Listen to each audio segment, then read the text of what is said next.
Hello folks and welcome back to your own channel Infinity Mariner. So today we are going to discuss about rule number 2 part B, that is responsibility.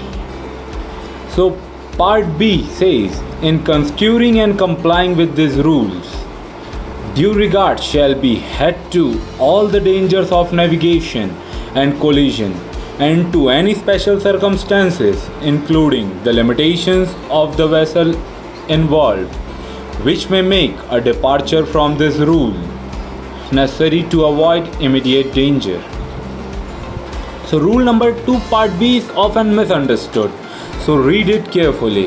It only allows you to depart from the rule if that is the only way to avoid an immediate danger, but in almost every situation it is the proper application of the rule that will keep you out of the danger. Rule number 2 part B is never a justification for not following the rule properly.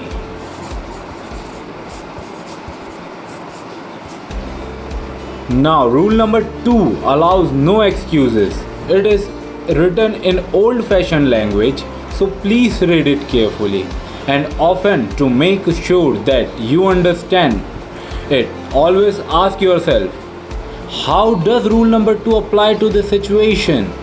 And what does rule number 2 requires me to do? Now we'll know what does construing and complying means in this rule. Construing means to interpret, understand rule, and complying means to follow the rule. Now we'll know what are the special circumstances and limitations of the vessel involved in this rule.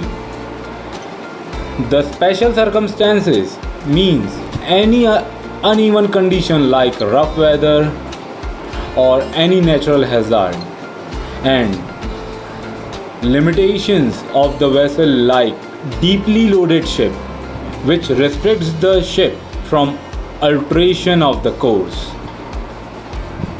Now we'll know what does departure means in this rule. The departure is disobeying the rule or to deviate from the rule. Now you must be wondering, what does disobey means over here? The disobey is to avoid the immediate danger like collision or grounding. So the summary of the rule will be, it is always your responsibility to comply with the call rig and to avoid collision.